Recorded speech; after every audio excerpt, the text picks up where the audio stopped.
In the Chronicles of Narnia, The Silver Chair, these two grubby British boarding school children called Eustace and Jill are called into this jewel-bright medieval land of Narnia.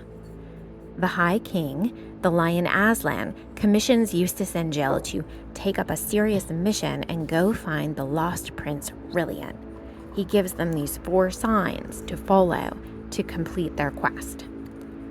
And although they receive help along the way from their guide, who is a marsh wiggle called Puddleglum, they are impeded by giants and ice storms and a recipe for man pie. But as in all good tales, the biggest impediment is human nature. Aslan tells them, remember the signs that he had given them. That's all Eustace and Jill need to do. Walk until they see the first sign. Follow that to the next sign. They will stay safe and they will rescue the lost prince.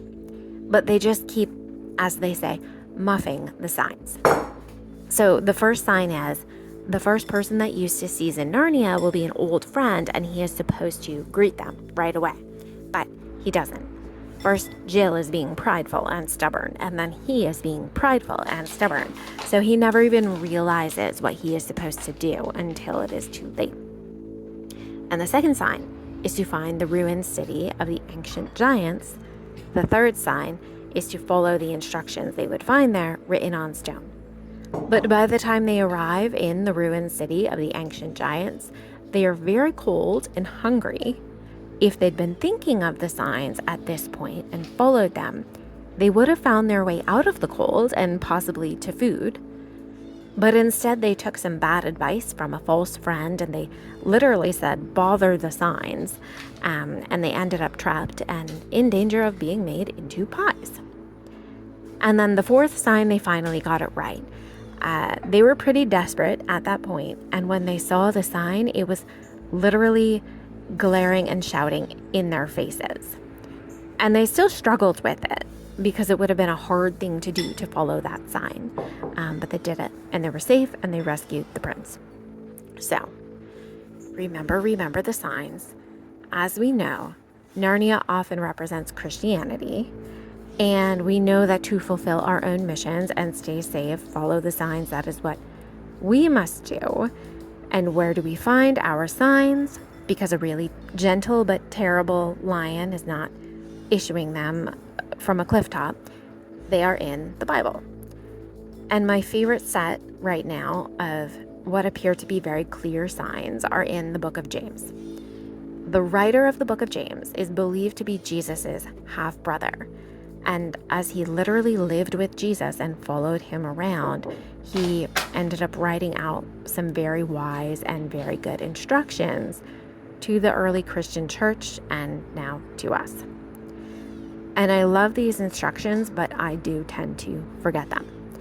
It is the biggest Christian cliche to say, we go about our daily lives and we get distracted from the things of God. But when I realize I have just done that again, it can hit hard. And in The Silver Chair, Aslan addresses this. He says, that is why it is so important to know the signs by heart and pay no attention to appearances. So, knowing them by heart, like in the hearts and all throughout the hearts that beat within us. It's an interesting phrase, by my heart. So then when we encounter something that clashes with the signs, we will know deep within us that something isn't right. That's what we call discernment, and we develop discernment by internalizing the signs. So we hear so many messages each day that assemble our worldview. We think we see what is real. I certainly tend to rely on what I am seeing and what I am hearing as the reality around me to guide me into the next thing that I say or do. But as Aslan tells Jill, child, perhaps you do not see quite as well as you think. But the first step is to remember. So I have issued a challenge for myself because I need it. I recently reread the New Testament for another challenge, and that is when I rediscovered all of these sparkling little gems in the book of James that surprised me because I'd forgotten them. And I need to remember them because I want to be able to pull them out of my pocket. And we are told so many times throughout the Bible to remember the signs that are given to us. In the book of Deuteronomy 11:18, you shall therefore lay up these words of mine in your heart and in your soul, and you shall bind them as a sign on your hand, and they shall be as frontlets between your eyes. That was God to Moses on the Mount Sinai, not messing around. Book of Joshua, chapter 1, verse 8. This book of the law shall not depart from your mouth, but you shall meditate on it day and night, so that you may be careful to do according to all that is written in it. For then you will make your way prosperous, and then you will have success, true success. In the book of Proverbs, chapter 6, verses 21 through 22, again, bind them on your heart always. Tie them around your neck. When you walk, they will lead you. When you lie down, they will watch over you. And when you awake, they will talk with you. And once more, book of Colossians, chapter 3, verse 16, Paul and or Timothy telling the church, let the word of Christ richly dwell within you, with all wisdom teaching and admonishing one another with psalms and hymns and spiritual songs, singing with thankfulness in your hearts to God. The word of Christ in your heart. And then we're told also what happens when you do hold the word of God in your heart.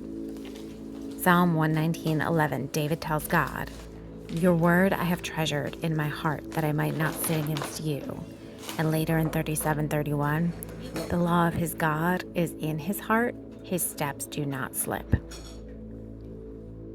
In 2 Timothy chapter 3, verse 15, that from childhood you have known the sacred writings, which are able to give you the wisdom that leads to salvation through faith, which is in Jesus Christ.